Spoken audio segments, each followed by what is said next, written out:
আজকে আপনাদেরকে খুবই ভালো একটা সংবাদ দিতে এসেছি। বিশ্বাস করেন কলিজাটা শান্ত হয়ে গেছে। আমাদের বীররা কিভাবে রিফর্ম করেছে, এমন ঘটনা আরো যদি দুই একটা ঘটে তাহলে একদম মেরুদণ্ড ভেঙে যাবে। এইভাবেই জায়গা মতো মারতে হবে, জায়গা মতো একটা দিলে শেষ। ন্যাংটা হয়ে গেছে। কথাটা শুনতে খারাপ লাগছে, তো 48 ঘন্টায় যা ঘটেছে সেটাকে এর চেয়ে ভালো কোনো শব্দে ব্যাখ্যা করা সম্ভব নয়। তাসের ঘরের মতো ভেঙে পড়েছে। কেন জানেন? কারণ প্রতিটি মুভমেন্ট সবকিছু লাইভ মনিটর করা হচ্ছে, ভয় পাচ্ছে। আর শুনলে আপনি বুঝতে পারবেন পুরো খেলাটা ভাই ঘুরে গেছে। আর এই ঘুরে যাওয়ার পেছনের আসল কারিগর কারা? আমির জামাতের ক্ষমতা পুরো জাতি টের পেল। কয়েক ঘন্টায় জামাতের চাপে বাংলাদেশে একটা বিরাট ঘটনা ঘটে গেছে। এটা থেকে প্রমাণিত হয় যে বাংলাদেশে ওয়ারেন্ট অফ প্রেসিডেন্ট রূপে যেরকম আমির জামাত রাষ্ট্রের পঞ্চম গুরুত্বপূর্ণ ব্যক্তি, তার পাওয়ার, তার ক্ষমতা কি, এটা আপনারা অনেকে এখন পর্যন্ত বুঝতে পারছেন। আমি এখন ভাই ব্রাদার একদম সঠিক সিদ্ধান্ত নিচ্ছে।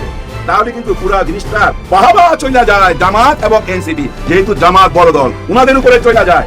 স্বাধীন বাংলায় রাখতো না, সন্ত্রাসীদের রাখতো না, সেই হাত খুন করে সেই হাত ভেঙে দাও। এই যদি হয় জিয়াউর রহমানের সন্তানের ভবিষ্যৎ, এই সন্তানের ভবিষ্যতের সাথে বাংলাদেশের ভবিষ্যৎ যাবে না। বাংলাদেশের ভবিষ্যৎ যাবে উসমান হাদির পথে, বাংলাদেশের সন্তানের পথ যাবে আমাদের ৭১-এর শহীদদের পথে। গত ৫৫ বছরে এরকম বিরোধী দল দেখছেন আপনারা কখনো?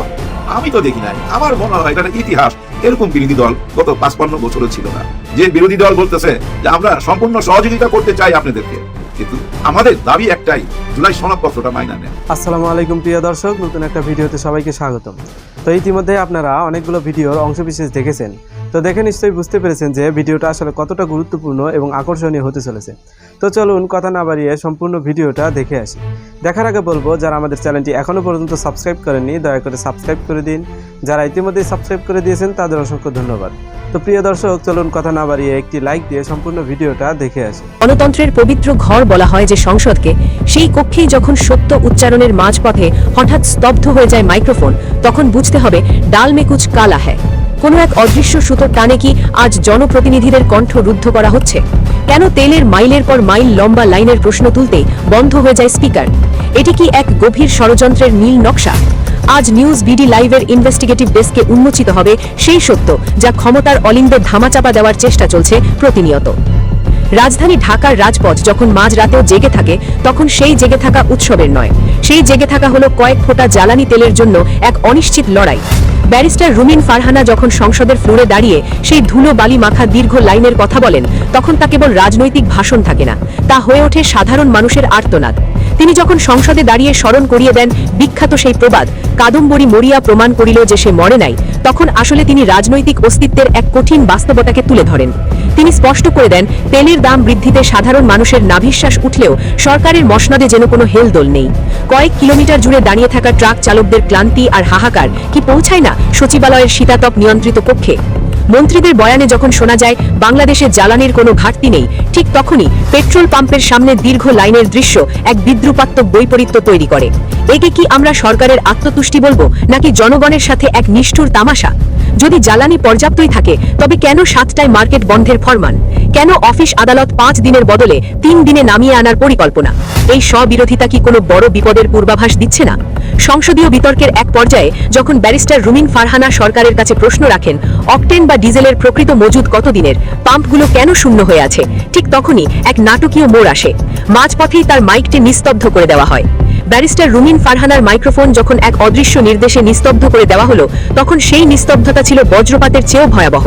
কিন্তু সেই নিস্তব্ধতা ভেঙে দিয়ে সিংহের মতো গর্জে উঠলেন জামায়াতের আমির ডক্টর শফিকুর রহমান। সংসদের পবিত্রতা আর সদস্যদের মর্যাদার প্রশ্নে তিনি যা বললেন তা যেন ক্ষমতার মসনদকে এক মুহূর্তের জন্য কাঁপিয়ে দিল। তিনি স্পিকারের চোখে চোখ রেখে অত্যন্ত কঠোর ভাষায় স্মরণ করিয়ে দিলেন, এই সংসদ কোনো ক্লাব ঘর নয়, এটি দেশের সর্বোচ্চ সম্মানের জায়গা। যারা এখানে এসেছেন তারা জনগণের ভোট, ভালোবাসা আর অপরিসীম শ্রদ্ধা নিয়ে এসেছেন। কিন্তু যখন একজন সদস্য সত্য উচ্চারণ করতে গিয়ে বাধার সম্মুখীন হন, তখন সেই অপমান কেবল ব্যক্তির নয়, বরং তাকে ভোট দেওয়া লক্ষ লক্ষ মানুষের। ডক্টর শফিকুর রহমান অত্যন্ত নিপুণভাবে ট্রেজারি বেঞ্চের মুখোশ খুলে দিলেন। তিনি আক্ষেপ করে বললেন যে ট্রেজারি বেঞ্চের দায়িত্ব স্পিকারকে সহযোগিতা করা, তারা আজ সেই আসনকে কলঙ্কিত করছে। বারবার স্পিকারের অনুরোধ সত্ত্বেও সরকারি দলের সদস্যরা যেভাবে অঙ্গভঙ্গি আর হট্টগোল চালিয়ে যাচ্ছিলেন, তাকে তিনি বিবেকে আঘাত লাগার মতো দৃশ্য বলে অভিহিত করেন।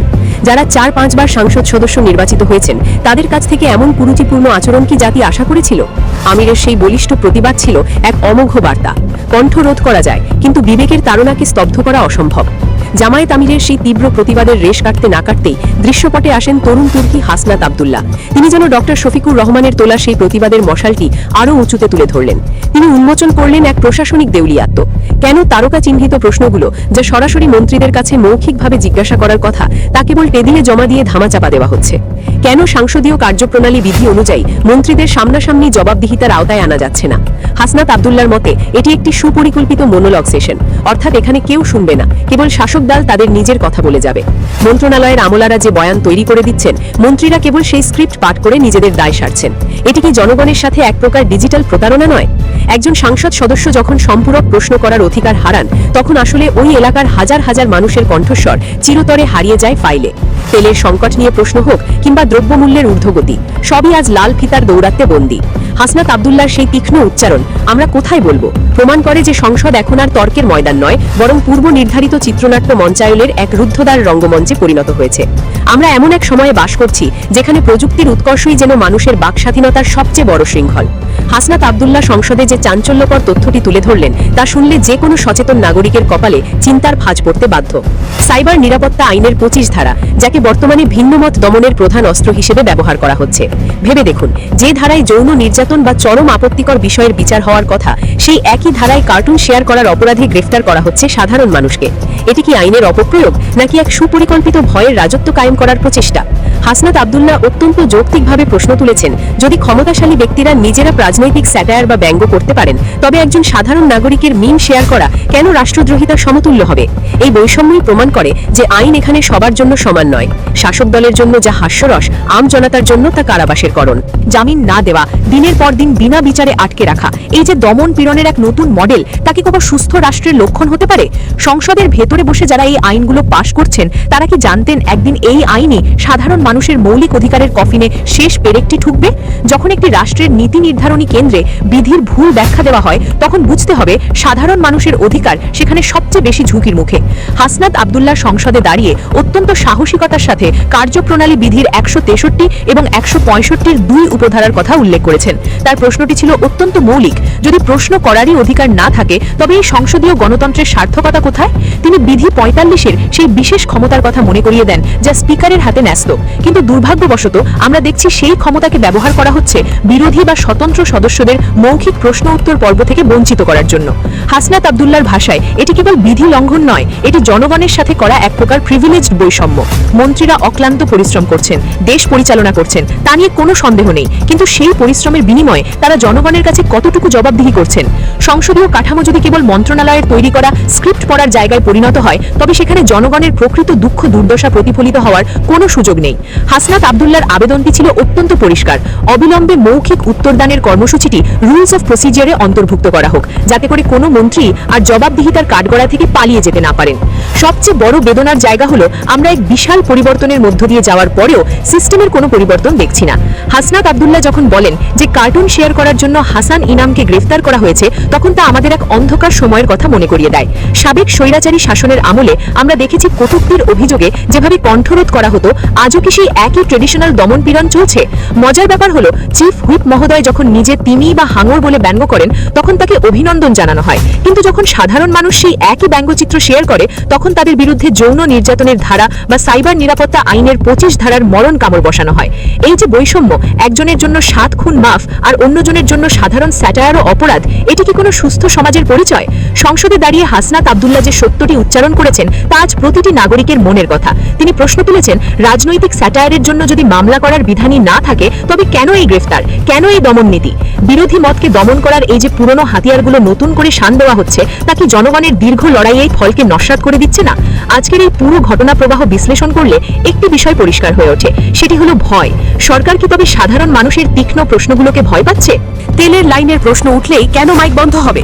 মজুদের সঠিক হিসেব দিতে কেন এই টালাবাহানা? আর কার্টুন শেয়ার করার মতো তুচ্ছ বিষয়ে কেন রাষ্ট্রীয় শক্তি ব্যবহার করে গ্রেফতার করা হবে? ব্যারিস্টার রুমিন ফারহানা, ডক্টর শফিকুর রহমান এবং হাসনাত আব্দুল্লাহ, এই তিনজনের তিনটি ভিন্ন অবস্থান থেকে আসা প্রতিবাদগুলো আসলে একই বিন্দুতে মিলিত হয়েছে, আর সেই বিন্দুটি হলো জবাবদিহিতা। যদি সংসদ সদস্যদেরই কথা বলার জন্য মাত্র 90 সেকেন্ড সময় দেওয়া হয়, যদি মন্ত্রীদের সরাসরি প্রশ্ন করা না যায়, তবে সাধারণ মানুষ তাদের অভিযোগ নিয়ে কোথায় যাবে? আমাদের দেশে 54 বছরে বা 55 বছরে আমরা যা দেখছি এই সংসদ ভবনে, আপনারা নিজেরাই খেয়াল করেন, অনেকে হয়তো এসব রাজনৈতিক কন্টেন্ট দেখতেন না বা সংসদে কি হচ্ছে এগুলো জানার আগ্রহ ছিল না, কিন্তু আমার মনে হয় বাংলাদেশের মানুষ এখন রাজনৈতিকভাবে সচেতন। বিশেষ করে 24-এর 5ই আগস্টের পর থেকে সবাই সচেতন। সংসদে কি হচ্ছে না হচ্ছে আপনারা দেখতেছেন, সবাই কথা বলতেছে, দেশ নিয়েই কথা বলতেছে। কিন্তু একটা জিনিস খেয়াল করছেন, গত 55 বছরে এরকম বিরোধী দল দেখছেন আপনারা কখনো? আমি তো দেখি নাই। আমার মনে হয় এটা একটা ইতিহাস, এরকম বিরোধী দল গত 55 বছরও ছিল না, যে বিরোধী দল বলতেছে যে আমরা সম্পূর্ণ সহযোগিতা করতে চাই আপনাদেরকে, কিন্তু আমাদের দাবি একটাই, জুলাই সনদপত্রটা মাইনা নেন, মানুষের গণভোটের অধিকারটা মাইনা নেন, তারপরে দেখেন আগামী 5 বছর আপনাদেরকে সহযোগিতা করব। কি সুন্দর কথা। আর এখন যেভাবে কথা বলে সংসদে, অতীতে এরকম দেখছেন কোন বিরোধী দলকে কথা বলতে?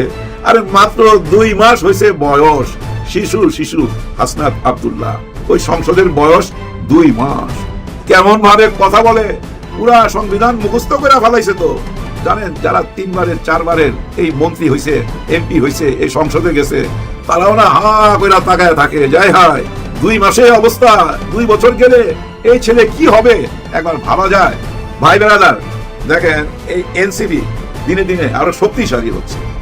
যে এনসিপি নিয়ে অনেকেই বলতো এদের ডাকে কে আসবে, হ্যাঁ অনেককেই বলতে দেখছি, অনেক বড় বড় সাংবাদিক এবং সিনিয়র সাংবাদিক, উনি তো প্রায় বলতো এই হাসনাত ডাক দিলে, ওই নাহিদ ডাক দিলে কে নামবে, সার্জিস ডাক দিলে রাস্তায় কয়জন মানুষ নামবে বলতো। কিন্তু ইদানিং উনি চেঞ্জ হয়েছে। আমি ওই সিনিয়র সাংবাদিক মাসুদ কামালের কথা বলতেছি।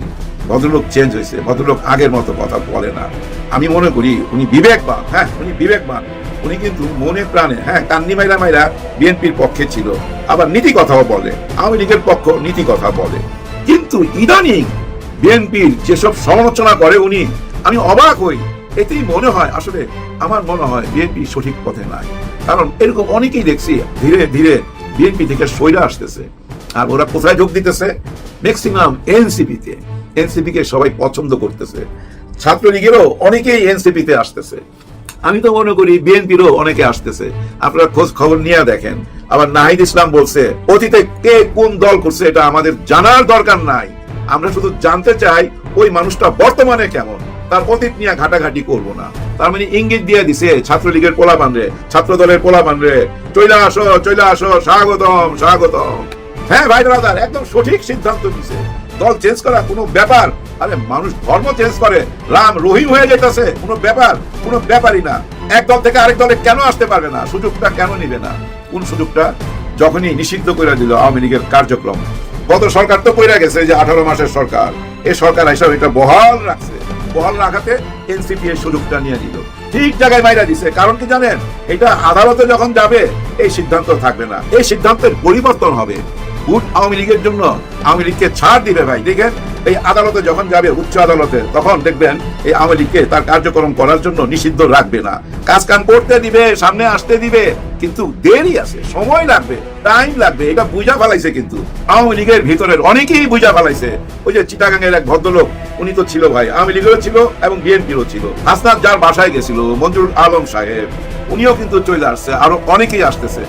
আবার দেখবেন অবসরপ্রাপ্ত সেনাবাহিনীও আসবে। দেখবেন ভাই, একটা জিনিস মাথায় রাখেন, 5ই আগস্টে এই সেনাবাহিনী কিন্তু ছাত্রদের সামনে দাঁড়ায় গেছিল ঢাল হইয়া। ওদিক থেকে কিন্তু আর পুলিশ গুলি চালাইতে পারতেছিল না, এদিক থেকে স্লোগান দিতেছিল, গুলি চালা, গুলি চালা, গুলি কর, গুলি কর, গুলি কর।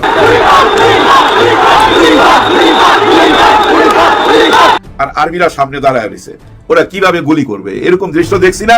নিশ্চয়ই দেখছি। এইসব ভিডিও ভাই শেয়ার করে না, জুলাইকে বাঁচায় রাখবেন, জুলাইকে বাঁচায় রাখতে হবে। কারণ কি জানেন, শেখ মুজিবুর রহমান সাহেব উনি যে সংবিধানটা বানাইছিল, ওটা তো ভাই একক শাসন, হ্যাঁ ভাই রাজতন্ত্র, সব দল নিষিদ্ধ কইরা উনি বাকশাল বানাইছিল। বাকশাল মানে বাংলাদেশ কৃষক শ্রমিক দল, বাকশাল অর্থাৎ কৃষক আর শ্রমিকদের কাঁধে বন্দুক রাইখা দেশ চালানো, বাকশাল বানাইছিল। ওই সংবিধানই তো এইটা, এই সংবিধানের ভিতর দিয়েই তো আমরা চলে আসতেছি। এই বছরের পর বছর, প্রতি 5 বছর পর পর আমরা ভোট দেই। আর এই সংবিধানকে সামনে রাখা যারাই ক্ষমতায় আসে তারাই ভাই হয়ে যায় স্বৈরা শাসক। হ্যাঁ ভাই, অতীতের দিকে তাকান, ছোট আর বড় সবাই স্বৈরা শাসক ছিল।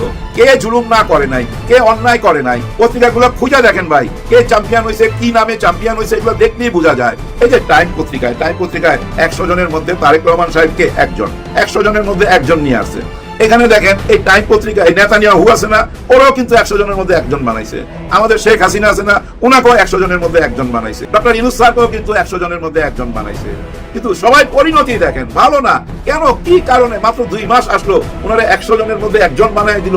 এটা খুশি হবার কিছু নাই, এগুলা সবই ভাই ফাঁদে ফেলার জন্য। হ্যাঁ ভাই, আপনার ভিতরে যেন অহংকার ঢুকা যায়, আপনি যেন সেই ব্যবহারটাই করেন যে ব্যবহার অতীতে সরকারগুলা করছে। কারণ ওই আইনগুলাই তো আপনারা রাইখা দিলেন, কোনো আইনই তো চেঞ্জ করলেন না। হ্যাঁ, অনেক আইন চেঞ্জ করছেন, কিন্তু 5-6টা যেটা ধরে রাখছেন তার ভিতর দিয়েই তো যাচ্ছেন। এই যে একজনকে দেখলাম কার্টুন শেয়ার করার জন্য তাকে ধরে নিয়ে গেছে, জেলে দিয়ে দিছে। এটা নিয়ে আজকে হাসনাত আব্দুল্লাহ সংসদে কথা বলতেছে যে কি কারণে একটা কার্টুন শেয়ার করলে বা কার্টুন আঁকলে, কার্টুন পোস্ট করলে তাকে জেলে নিতে হবে, কারণ কি?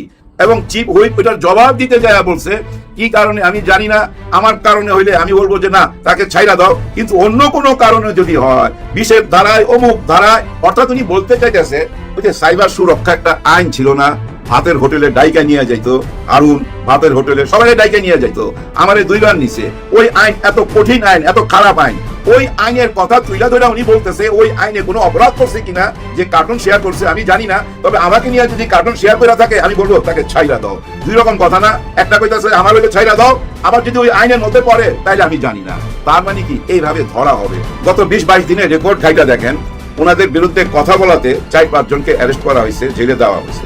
তার মানে কি 5 দিন পর পর একজন, যদি 20 দিনে 4 জন হয়, 5 দিন পর পর একজন কইরা গেল। কিন্তু এটা কিসের ইঙ্গিত দেয় বলেন তো?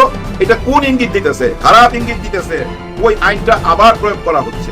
ওই আইন যদি থাকে, এই যে আমি কথা বলতেছি না, কথা বলতে পারবো না, হ্যাঁ, আমাকে নিয়ে না 3-4টা মামলায় ফাঁসায় দিতে পারবে, যে কাউকে পারবে ওই আইন রাখলে। কিন্তু আমার কথা হচ্ছে, মাননীয় প্রধানমন্ত্রী, আপনার কাছে আমার একটাই কথা, গত 5-15 বছরের অতীতে তাকায়া দেখেন, এত সুন্দর বিরোধী দল কি অতীতে ছিল?